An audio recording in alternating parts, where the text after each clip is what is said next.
오늘은 하나님 성전으로서의 교회와 우리라는 제목입니다. 오늘의 말씀이 건물로서의 성전보다 더더욱 성전으로서의 우리 자신을 생각해보고 더더욱 성전으로 세워가는 시간 되기를 간절히 소망합니다. 사도행전 7장은 스데반이 산헤드린 법정에서 행한 설교입니다. 스데반, 그는 유대 권력이 못 박아 죽인 예수가 부활하신 예수 그리스도라고 증거하고 있습니다. 그것은 본의 아니게 예수님을 못 박아 죽인 유대 권력을 비난하는 것처럼 들렸을 수도 있습니다. 그러다 그것을 들었던 유대 권력은 스데반을 없애버리고자 거짓 증인까지 동원하여서 예수님을 죽였던 그 산헤드린 법정에서 예수님을 고발하지요.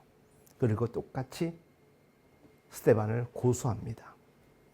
사도행전 6장 13절 14절은 그 고발의 이유를 밝히고 있는데 스데반이 예루살렘 성전과 율법을 모독했다라는 것입니다. 예수가 성전을 헐어버리고 모세가 전해준 규범, 그것을 고쳐야 한다라고 전하는데 그것은 명백히 잘못된 것이라는 것입니다. 스데반이 예수와 똑같은 주장을 하였다라고 이야기하는 것이죠. 이 말은 예수와 똑같이 죽여야 된다는 것입니다. 당시 유대인들은 하나님은 성전 안에만 계시는 분으로 잘못 이해하고 있었습니다. 솔로몬의 성전, 스룹바벨의 성전, 헤롯 성전 등 성전이 건축된 이후로 그들의 신앙 이해에 따라서 하나님을 그 성전 안에 가두어 두었고 그렇게 생각하였습니다. 쉽게 오늘 우리 시대의 이야기로 돌리면 이런 것이죠. 여러분들 때로는 교회에 오면은 편안하고 좋지만 다른 곳과는 다른 엄숙함이 느껴지지 않습니까? 그래서 더 조심하게 되고 교회 안에서는 말을 좀 더 바른 언어로 사용하려고 하는 것. 이유는 하나일 것입니다. 교회에는 하나님이 계시는 곳이라고 생각하기 때문이죠. 그런데 생각해 보십시오. 하나님이 교회 안에만 있다는 것은 잘못된 것 맞죠? 하나님이 교회 안에만 계시면 어찌 하나님이십니까? 천지를 창조하신 하나님이다 보니 교회뿐만이 아니라 우리의 가정과 일터와 학교에도 우리 생활 전반에 걸친 모든 곳에 하나님은 존재하시는 분이시고 거하시겠지요. 그런데 그 당시에 유대인들은 그리고 오늘날 몇몇 신앙인들조차도 잘못된 그런 생각을 하고 살아갑니다. 유대인들이 성전을 절세시했던 것만큼 그 성전을 헐려고 했던 예수님이나 그 예수와 같은 동일한 주장을 하였던 이 스데반은 죽어 마땅한 신성 모독죄를 범하고 있는 이들로 치부되었습니다. 하물며 그들이 1500년 동안이나 그들에게 있어서 금과 옥조로 여겼던 그 모세의 율법마저도 부정한 것은 당시로서는 파문의 대상이 될 만하였던 것이었죠. 하지만 예수님께서 당신의 손으로 예루살렘의 그 성전을 헐려고 하셨던 것은 진실의 해석은 아닙니다. 예수님이 성전을 헐어버리겠다라고 하셨던 그 말씀의 의미를 우리는 잘 해석할 수 있어야 됩니다. 예수님은 공생애가 시작된 이후로 예루살렘 성전을 방문하게 됩니다. 그곳에 수많은 장사꾼들이 있었습니다. 예수님은 그들을 다 쫓아버렸습니다. 이곳은 만인의 기도하는 집이지 이렇게 장사하는 곳이 아니라는 것이었습니다. 그러면서 예수님은 말씀하셨던 것이에요. 너희가 이 성전을 헐라. 내가 사흘 동안에 일으키리라. 예수님은 말씀하셨어요. 내가 성전을 헐 것이 아니라 너희 스스로 이 성전을 헐라는 것입니다. 너희 스스로가 장사꾼들의 시장 바닥이 되어버린 이 성전을 헐라는 것은 너희들이 행한 잘못을 알라는 것 아니겠습니까? 이 말씀이 예루살렘이 마치 성전을 직접 허무시겠다는 예수님의 말씀으로 사람들은 오해한 것이 아닐까 생각합니다. 그러자 유대인들이 즉각적으로 반발합니다. 이 성전은 46년 동안 지었졌건을 어떻게 사흘 동안에 다시 일으켜 세운다는 이야기냐? 그 얘기를 하는 것이죠. 예수님이 말씀하시는 성전의 의미는 그 다음 말씀에서 우리가 찾아볼 수 있습니다. 그러나 예수는 성전된 자기 육체를 가리켜 말씀하신 것이라. 죽은 자 가운데서 살아나신 후에야 제자들이 이 말씀하신 것을 기억하고 성전과 예수께서 말씀하신 것을 믿었더라. 여기에서 예수님은 자신을 성전이라고 이야기를 합니다. 그리고 사흘 후에 일으키신다라는 이 말씀은 죽은 지 사흘 후에 부활하시겠다라는 그 뜻으로 우리는 해석할 수가 있겠죠. 예수님은 단지 보이는 성전으로서의 이 예루살렘 성전의 무용론을 말씀하신 게 아닙니다. 오늘 우리 시대에 교회가 필요 없는 것 아니지 않습니까? 교회가 건물로서 존재하는 그 뜻과 더불어서 실질적 교회로서의 우리 자신이 삶의 자리였어. 예수님을 마음에 품고 하나님을 마음에 품고 성령을 마음에 품은 그리스도인으로 살아가는 것은 우리에게서 각각의 중요한 의미가 포함되어 있는 것입니다. 그리고 예수 그리스도께서 이 땅에 오신 이상 참된 성전은 예수 그리스도 자신이라는 것입니다. 인간에 의하여서 건축되었던 그 예루살렘 성전은 무소부재하신 하나님의 임재를 상징하는 처소임은 분명합니다.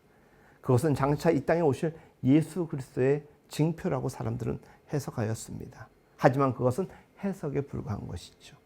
유대 백성들은 성전에서 드려지는 이 제사를 통해서 하나님께 나아갈 수 있다라고 생각한 것은 맞지만 그것만을 통하여서 가능했던 것은 아니지 않습니까? 그러나 이제는 예수 그리스도를 통하여서 하나님께 나아가는 시대가 되어버렸습니다. 예수 그리스도가 이 땅에 오심으로. 그러니 예수 그리스도야말로 누구든지 그분 안에서 하나님을 만나고 그분을 통해서 하나님께 나아갈 수 있는 참된 성전이 되어 주시는 것이죠. 예수님께서 이 세상에 오신 이상 인간들은 더 이상 짐승을 잡아서 그 피로 죄를 속할 필요가 없게 되었습니다. 예수님이 모든 것을 해결해 주셨던 것입니다.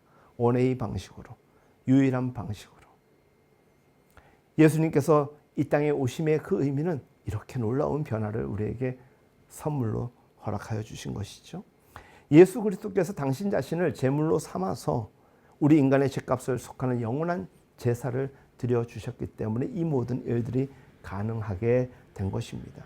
이처럼 참된 성전으로서의 예수의 의미는 우리에게 매우 귀합니다. 예수님이 승천하신 후에 대신에 성령께서 이 땅에 강림하셔서 우리 모든 이들의 마음속에 임재해 계십니다. 제 안에, 여러분들 안에 지금 성령님이 거하시는 것이죠. 그러므로 예수 그리스도를 믿는 사람들이 예수 안에서 스스로가 하나님의 성전으로서 살아가야 함은 마땅한 것이고 우리는 실존적인 하나님의 성전인 것입니다. 오늘 말씀의 제목이 무엇입니까?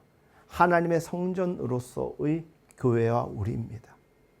교회가 건물로서만이 존재하는 것이 아니라 정말 하나님을 경배하는 예배 공동체로서 존재한다라면, 그리고 우리가 그리스도인의 한 사람으로 신실하게 진실하게 이 땅에서 살아가게 된다라면 우리는 실존적 교회로서의 삶을 살아가는 것입니다.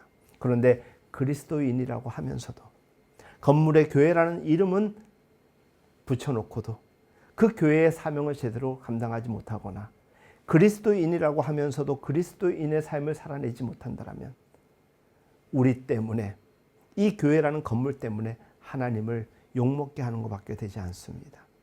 그러므로 우리가 교회로서의, 성전으로서의 삶을 살아내는 것, 사역을 감당하는 것은 매우 귀한 것입니다. 여러분들, 성전이란 무엇이냐? 하나님이 임재해 계신 곳을 성전, 하나님의 집이라고 이야기하죠. 성령님이 오신 이후로 그 삼위일체 하나님이 우리 안에 임재하시고 교회 안에 임재해 계십니다. 그러니 우리 몸이 하나님의 성전이요, 우리의 교회가 하나님의 성전인 것입니다. 교회가 교회로서의 삶을, 사역을 감당해내는 것, 우리가 그리스도인으로서의 삶과 사역을 살아내는 것은 정말 귀합니다. 그래서 의식적으로라도 우린 노력해야 됩니다. 단어 하나하나, 행동 하나하나 우리는 조심하여야 할 이유가 분명히 있는 것입니다.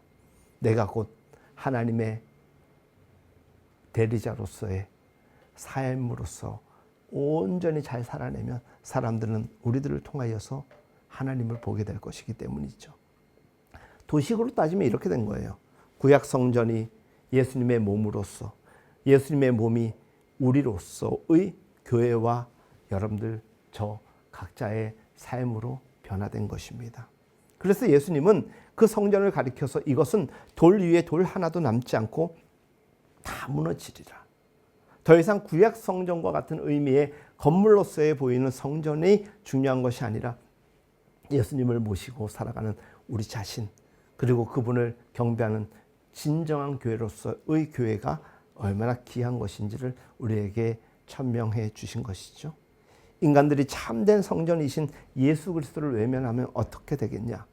교회가 이상한 곳이 되는 것입니다.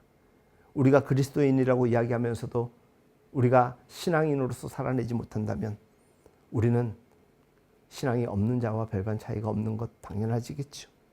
그렇다면 우리 자신에게 물어봐야 됩니다. 성전으로서 하나님의 집으로서의 우리는 그렇게 온전한 삶을 잘 살아내고 있는가 생각해 보자라는 것이죠. 결국 이전에 생각되었던 그 성전의 개념보다 업그레이드된 삶으로 사역으로 살아내지 못하면 더 이상 교회는 교회가 아니고 그리스도인 된 우리라는 존재들의 의미는 무색해지는 것이죠. 그런 의미에서 유대인들은 예수 그리스도의 말씀에 귀를 기울였어야 합니다. 인간의 손으로 만든 성전을 우상해서는 안 되는 것이죠. 여러분들이 오늘 교회에 힘겹게 온 이들도 있고 소망으로 온 이들도 있을 것입니다. 교회에 와서 이렇게 예배를 드린다라는 그것만으로도 여러분들 마음에 안정과 평안이 올 수도 있겠지만 진정 우리가 하나님께 온전한 예배를 드린다라는 것은 우리의 몸이 이 교회에 왔다라고 해서 끝나는 것, 완성되는 것 아닙니다. 이곳에서 성전으로서의 교회도 중요하지만 성전이 된 우리 한 사람 한 사람이 하나님께 온전한 예배를 드린다라면 하나님이 가장 기뻐하지 않겠습니까? 그래서 여러분들 제가 자주 여러분들에게 요청드리죠. 예배 시간에 집중하십시오. 저에게 집중하라는 이야기가 절대 아닙니다. 찬양할 때, 기도할 때, 말씀을 들을 때 오로지 하나님께 집중하십시오. 그리고 그 시간이 여러분들에게 분명 하나님이 주신 은혜로서 드려지고 하나님과 소통하는 시간이 된다면 여러분들은 보이는 그 어떤 것이 아니라 할지라도 강력한 하나님의 임재를 통하여서 하나님이 함께 하심으로써 여러분 삶을 이끌어 가심을 여러분들은 분명히 느끼게 될 것입니다. 사랑하는 여러분, 스데반은 바른 믿음으로 바른 이야기를 한 것밖에 없는데 예수님과 똑같은 상황에 처하게 됩니다. 잘못된 이들이 다수가 될 때 바른 소리를 하고 바른 신앙을 가지고 있는 소수는 어려움을 겪기 마련입니다. 왜 그리스도인들이 이 땅에서 살아가기 어려운지 아십니까? 그리스도인들은 여전히 소수이기 때문입니다. 그래서 사람들은 너희만 잘났냐고, 너희만 깨끗하냐고, 너희도 우리랑 매 한 가지 아니냐라고 이야기를 합니다. 근데 그 소리는 언제나 다수를 통하여서 큰 소리로 우리에게 돌려옵니다. 그러다 보니 우리의 삶은 더욱더 위축되죠. 그러나 성경을 통하여서 우리가 만나게 되는 위대한 신앙의 증인들은 그런 가운데서도 절대로 위축되지 않았습니다. 사도 우리 스데반이 돌에 쳐 맞으며 죽으면서도 그는 소망 가운데서 그 죽음의 순간을 이겨냈습니다. 그랬더니 그 죽음의 순간에 사람들이 그를 보고 무엇이라고 이야기했습니까? 천사와 같더라라고. 어렵고 힘든 환경 속에서도 진정 내 안에서 생명의 복음이 있는 사람은 그 환경을 이겨낼 힘이 있는 것입니다. 저는 여러분들이 구주와 복음을 통하여서 내적 강한 힘을 소유한 존재들이 되시길 간절히 바랍니다. 우리가 왜 교회가 되어야 되느냐? 성전으로서 된 우리가 왜 하나님 앞에 온전히 살아내야 하나? 그것은 하나님이 우리에게 주신 은혜로 능히 가능한 일이기 때문입니다. 사도행전 7장 말씀에 이런 말씀이 있습니다. 아브라함이 메소포타미아에 있을 때 하나님은 거기서 그와 함께 하셨고 그 후손이 가나안 땅에 있을 때 그들과 함께 가나안에 계셨고 요셉이 노예로 팔려갔을 때 이집트에서 그와 함께 계셨고 나일강에 버려진 모세를 건지셔서 그와 함께 이집트 왕궁에 계셨고 광야의 가시떨기 불꽃 가운데 모세와 함께 하셨고 80대 노인인 모세를 도구로 삼아 자기 백성을 이집트 노예에서 해방시키셨고 해방된 백성들이 홍해를 건널 때 홍해 한가운데 함께 계셨고 상황과 여건이 매번 바뀔 때마다 그럼에도 불구하고 누가 함께 하셨다? 하나님이 함께 하셨다. 은서 자매가 한국에 살다가 미국에 딱 가니까 생각지 않은 외로움도 있었을 것입니다. 그래서 가족들 더 보고 싶었을 것이고 그런 가운데 진정한 믿음이 그 안에 있었다면 이런 생각이 늘 들었을 거예요. 이 외로운 땅에서도 변함없이 하나님은 나와 함께 계셔. 우리 일상의 삶의 자리가 늘 그러한 마음의 자세라고 우리가 생각되어진다면 두려울 게 없는 것입니다. 스데반이 이스라엘 역사를 들춰가면서 하나님이 때마다 함께 하셨다라는 것은 성전된 자신에 대한 고백을 세상을 향하여 선언하는 것이죠. 광야에서 이리저리 옮겨 다닐 때마다 하나님의 장막으로서 그들과 함께 하셨다라는 것이죠. 하나님이 계신 곳, 내가 서 있는 곳이 고로 무엇이다? 성전인 것입니다. 학교에 있을 때나 직장에 있을 때나 언제 어디서나 하나님께서는 어느 특정 공간에 갇혀 계시는 분이 아닙니다. 시간과 공간을 초월하는 무소부재하신 하나님이심을 스데반은 강조하는 것이죠. 스데반은 또 하나님께서 광야의 모세에게 임재하셔서 말씀하셨던 것처럼 지금 자신에게 그리고 이 말씀을 보고 듣고 있는 우리에게도 이곳에서 우리가 거하는 그곳에마다 함께 하심을 우리에게 일러주는 것입니다. 사람들이 어디든지 옮겨 다닐 수 있는 이동식 장막이야말로 무소부재하신 하나님을 세상에 잘 나타내 보여주는 최상의 상징물과 같은 것입니다. 여호수아가 요단강을 건널 때 가나안 성에 입성할 때 그 장막을 메고 들어갔으며 그 이후에 솔로몬 성전을 짓기까지 480년 동안 그 장막은 이스라엘 신앙의 구심점이었습니다. 예루살렘 성전이 절대적인 공간이 아니라는 것을 유대인들에게 일깨워 준 것입니다. 그리고 스데반은 다윗과 솔로몬이 북박이 성전을 건축했던 동기도 그런 맥락에서 잘 이해하여야 한다라고 이야기하는 것이죠. 결코 그 두 왕은 하나님을 예루살렘 성전에 가두기 위함이 아니었을 것입니다. 하나님의 은혜 속에서 왕이 된 그들은 자기는 이 아름다운 왕궁에 사는데 자기 왕궁보다 더 아름다운 성전에 누구를 모시고 싶었겠습니까? 하나님을 모시고 싶었던 것입니다. 그 순수한 의도가 오해되고 곡해되면은 잘못된 신앙으로서 그것이 집단의 신앙이 될 수도 있다는 것을 우리는 성경을 통하여서 또한 보게 되는 것이지요. 솔로몬은 하나님은 절대 성전에 갇혀 계시는 분이 아니라는 것을 봉헌 때부터 이렇게 선언합니다. 열왕기상 8장 27절 하나님이 참으로 땅에 거하시리이까 묻는 것이에요. 하늘과 하늘의 하늘이라도 주를 용납하지 못하겠거늘 내가 건축한 이 성전이오리이까. 이사야 선지자는 이 솔로몬의 기도 내용을 이사야서 66장에서 이렇게 인용합니다. 바로 그 말씀을 지금 스데반이 사내들인 공회에서 이야기하는 것입니다. 예루살렘 성전을 하나님과 동일시하는 것이 얼마나 어리석은 것인지 이야기하는 것이죠. 그리고 마침내 스데반의 진술 내용은 오늘 우리가 읽었던 말씀에서 절정을 달립니다. 목이 곧고 마음과 귀에 할례를 받지 못한 사람들아 너희가 항상 성령을 거스려 너희 조상과 같이 너희도 하는구나.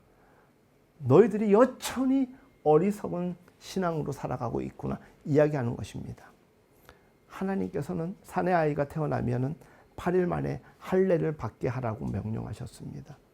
남자의 생식기 표피를 잘라내는 그 할례를 두고 유대인들은 하나님의 언약을 받은 하나님의 백성이라는 표식으로 여겼습니다.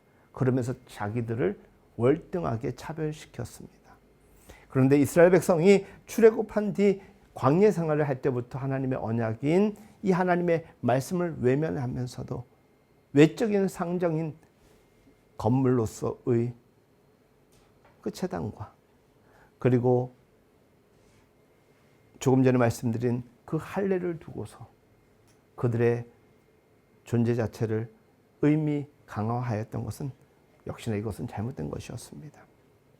모세는 신명기 10장 16절을 통하여서 이렇게 말합니다. 마음의 할례를 행하고 너희 목을 더 이상 곧게 하지 말라. 오늘 우리 시대도 이 말씀이 그대로 적용될 만한 일들이 얼마나 많은지 모릅니다.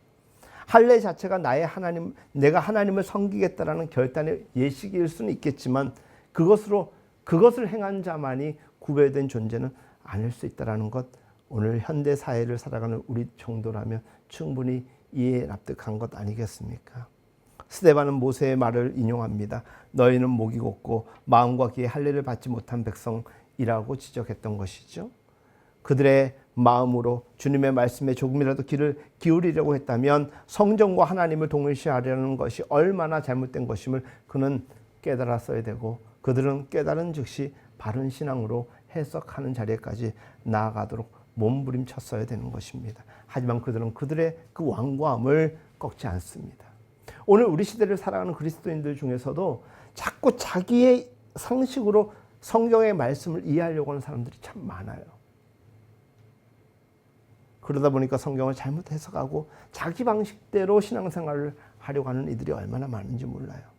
제가 목사로서 전하는 방식과 표현들이 다 맞고 이렇게 해야 된다는 것은 아니겠지만 적어도 우리가 성경을 대하고 하나님 말씀을 대하며 내가 그리스도인이 된다는 것은 하나님의 입장에서 하나님이 내게 무엇을 원하시고 어떻게 하기를 원하시는가에 대한 생각이 그러한 뜻들이 전제되어야 되는 것은 마땅한 것이겠지요. 예수님께서 성전을 지키기 위하여서 참된 성전이신 예수님을 못 박아 죽입니다. 그 자신이 죽임을 당합니다. 그러한 숭고한 죽음 앞에 하나님의 성전으로서의 성전이 세워진 것입니다. 사랑하는 여러분, 우리가 지키려고 하는 것들이 있고 지키지 말아야 되는 것들이 있고 온전히 세워야 가야 할 것이 있습니다. 우리는 하나님의 성전으로서의 우리를 신실함으로 거룩함으로 진실함으로 세워갈 수 있어야 되는 것입니다. 세 가지 표현했습니다. 신실함으로 거룩함으로 진실함으로. 유대 종교 지도자들은 성령이 스데반을 통해 전하려고 했던 진리와 진실을 들으려고 노력하지 않았습니다. 불편하니까 죽이려고 했던 것입니다. 여러분들 오늘 우리 시대도 우리가 바른 얘기하면 사람들이 얼마나 역겨워합니까? 교회 안에서도요. 다 예수님을 믿는다 하죠. 하나님을 내가 믿는다 하죠. 그런데 하나님의 말씀대로 우리가 살자라고 얘기하면 불편해합니다. 그래서 오늘 많은 교회와 많은 그리스도인들이 교회에서조차도 하나님의 말씀을 서로 소통하는 것을 부담스러워합니다. 그냥 일상적인 얘기 몇 마디 주고받는 수준에서 교회 생활과 신앙생활을 이어가려고 하는 이들이 얼마나 많은지 모릅니다. 오래가지 못합니다. 교회에서는 하나님의 방식을 사모하는 사람들이 그 방식대로 살려고 하다 보니까 너무 어려워요, 힘들어요 하면 위로하고 격려할 뿐인 것이지 아유 그냥 적당히 사세요 라고 이야기하는 공동체는 아니지 않습니까? 그런 얘기가 오가면서 언제부턴가 교회가 무너지고 그리스도인들이 무너지기 시작했습니다. 더 이상 오늘 우리 시대의 교회를 보면서 그리스도인들을 보면서 더 이상 사람들은 하나님을 보지 못하게 되었습니다. 오늘 말씀을 마무리하고자 합니다.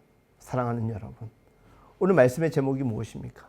하나님의 성전으로서의 교회와 우리가 하나님을 모시고 예수님을 모시고 성령을 모시고 살아가는 한 사람으로서의 온전한 삶으로 살아낸다라면 우리 스스로에게도 기쁨과 영광의 삶이 이어질 것이지만 우리들을 통하여 사람들은 하나님을 보게 될 것입니다.